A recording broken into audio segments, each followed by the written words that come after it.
started decades ago. Young, innocent women taken away from their families. A case that has gripped the state for a quarter of a century. He's a killer. He devastated families and tormented the Western Australian community. How can he go 30-odd years under the radar and never get caught? The answer is out there. Someone who is listening has the answer. Sarah Spears was just 18 when she went missing after a night out on January 26, 1996. She was last seen waiting for a taxi in the early hours of the morning. Everybody knew right from the very start this was something completely different. 6 months later, 23-year-old Jane Rimmer also vanished. We had no idea what was going on. Then another. On March 15th, 1997, Kira Glennon. She was 27 years old. Each had spent a night out in the leafy suburb of Claremont. These girls were plucked from the quietest, most trusting areas in Australia, with your billionaires living just a couple of streets away. Perth was a city living in terror. Really scary. It doesn't make you feel very safe here at all. I wouldn't come out here on my own, that's for sure. Everyone feels the same. They won't come into Claremont at all. Are you scared? Definitely. Police set up a special task force, offering a $250,000 reward, WA's largest ever at the time. The Claremont case was the most time-consuming, resource-hungry, frustrating investigation. Hunting a suspected serial killer. We knew that there were other crimes that had been committed. We just needed to identify who this person was. More than 20 years later, they finally got their man. 52-year-old Bradley Edwards, found guilty of murdering Jane Rimmer and Kira Glennon in 2020. The propensity evidence makes it more likely that the accused was the killer of Miss Spears, but it cannot prove it beyond reasonable doubt. Sarah's body has never been found. Now, victims who survived... I remember looking at his picture and thinking, oh my God, that is him. And the detectives who worked tirelessly to crack the case speak up in a new doco, Claremont, A Killer Among Us. The evidence solves the crime. You just keep putting the picture together. Never thought it'd be solved. Never ever thought it would come about the way it did. Well, former homicide detective Paul Ferguson was in charge of the task force investigating the murders from 1996 to 1998, and he joins us now. Paul, you were there at the very beginning. I was living in Perth at the time. I was a late teenager, and there was just so much media attention on the case from the community. There was so much fear. How much pressure were you under?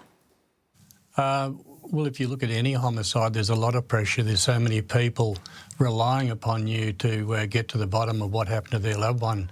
But I suppose you need to look at the beginning. And when Sarah went missing, the Spears family did what normal people do, is they come in and report them to say that they haven't come home. There was a missing person report taken, and to the credit of Sarah's family, they started a campaign with posters putting up and that sort of bits and pieces, which obviously escalated the concern, and the Missing Persons Bureau brought it up to the homicide squad and said, you better have a look at this. So we got it a lot earlier than what we probably would have if the Spears family hadn't have instigated that community-based action themselves. I remember the feeling when we realised this was a serial killer. When did you realise you had a serial killer on your hands? On the 9th of June 1996, and I remember that very well. It was my wife's birthday, but that's when Jane Rimmer was abducted and subsequently murdered. When you get a second one from the same proximity, similar circumstances, you then realise that you've got a major problem on your hands. How did you feel? Honestly, terrified. Yeah. As a young person who went out in that area, that's where we would go night clubbing. You'd be out, you know, walking around with your girlfriends late at night, catching cabs. We didn't know who it was, what it was, and there was a lot of fear in the community. Do you remember that fear at the time? Oh, certainly. Yeah. And listen, we generated some of that because when Jane went missing, we were concerned for the young ladies and try to get the message out there. And you may even recall that we engaged Kate Sobrano and John Wood and make some advertising for us to just reinforce with the young people to be careful, do not hitchhike, keep your friends informed as to what you're doing. I make no bones about it. It was a terrifying time for the inquiry team. Paul, it took more than 20 years to find the killer. I can only imagine the emotional investment that you must have felt, your whole team must have felt, that the feeling of needing to protect the community, to help the families. What did it feel like when Bradley Edwards was finally convicted?